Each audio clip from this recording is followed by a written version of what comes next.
All right, guys, I'm going to take you through two example questions in relation to exercise 2J, which is the elimination method for simultaneous equations. So this is one question: 5x minus y is equal to -2. 3x minus y is equal to 4. And as you can see, I've already labeled this as equation 1 and equation 2. So in this situation, elimination method, again, we want to eliminate one variable to find out the other.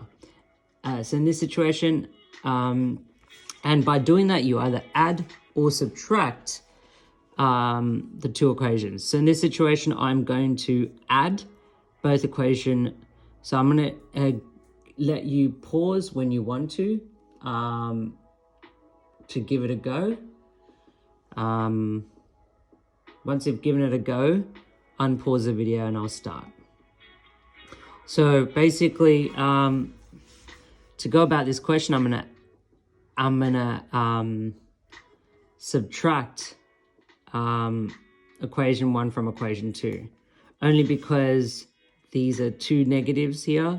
So you've got here minus y and minus y. So if I subtract it, it's gonna be so if we go subtract equation 1 and equation 2, okay, so 5x minus 3x is equal to 2x, negative y minus y. As you can see here, there's actually a 1 in front. Okay, that's going to be equal to 0. Negative 2 minus 4. So what are you left with now? 2x minus y. So it's going to be plus 0 is equal to negative 6. Now you're left with 2x is equal to negative 6. How do you solve for the variable of x? You will now remove the 2 onto this side, okay, by dividing it. So x is equal to negative 6 divided by 2, leaving x as being negative 3. Now, how do you solve for y now? Because now you found out what x is. Substitute x is equal to negative 3 in equation. So it depends on which equation you choose to substitute the value of x. I'm going to substitute it in equation 1. Okay, so we write down the equation 1, 5x minus y is equal to negative 2. Substitute x is equal to negative 3 in this equation, so 5 times negative 3 minus y is equal to negative 2. So it's minus 15 minus y is equal to negative 2. What's annoying the y is actually negative 15. So bringing it to this side, you're going to be left with minus y is equal to negative 2. Bringing the negative 15, you're going to add it. Remember, when you bring one thing to the other side, you're going to do the opposite. So minus y is equal to negative 2 plus 15 is going to be positive 13. Now, you're left with minus y is equal to 13. We're still not done yet because there's a negative. Actually, there's a negative 1. How do you bring the negative 1 to this side? You're going to do the opposite. What's the negative 1 doing to this y? It's actually multiplying it. So to bring it to this side, you're going to divide it. So y is equal to 13 divided by negative 1, y is equal to negative 13. I just wanted to show you guys a bit in depth as to how you do this particular question. Now, going on to, so you're left with x is equal to negative 3, y is equal to negative 13. Now, as a coordinate, that is negative 3 comma negative 13. So that's where these two lines meet. So essentially, when you later graph it, when these two lines meet, it's at this coordinate, negative 3, negative 13. Okay. Now, to note, that's not accurate, but essentially I'm trying to show you that simultaneous equations are when two lines meet, and this x value and this y value is where those, the coordinate pretty much. So I'm going to go through another question with you guys. 3x plus 2y is equal to negative 1. Next one is 4x plus 3y is equal to negative 3. The first thing is to label the equations. So equation 1, equation 2. Now, it depends. What are you going to remove first? Which variable? It can either be the x or the y. I'm planning to remove, we'll go with, for example, the x. So to remove it, we need to make both these x's the same. What can 3x and 4x both go into? 12x, right. So in order to do that, how do you change 3x into 12x? Write down equation 1 times by 4, and equation 2 is going to multiply by 3.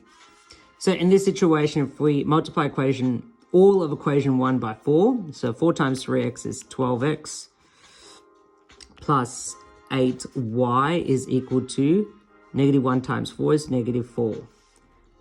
Next step is equation 2 multiplied by 3 is equal to 12x. Now 3 times 3y is 9y is equal to negative 9.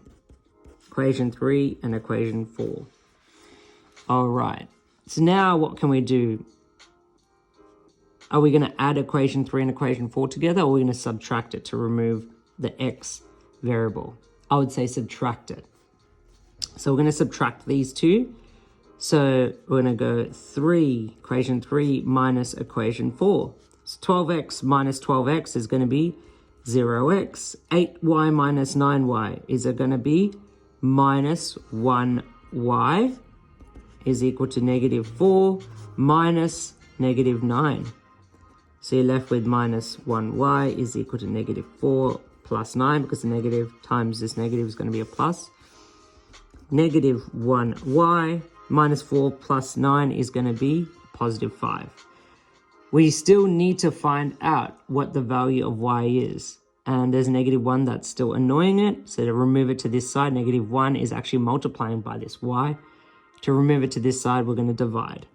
So y is equal to 5 divided by negative 1. Y is equal to negative 5. We have now found out what the value of y is. So y is equal to negative 5.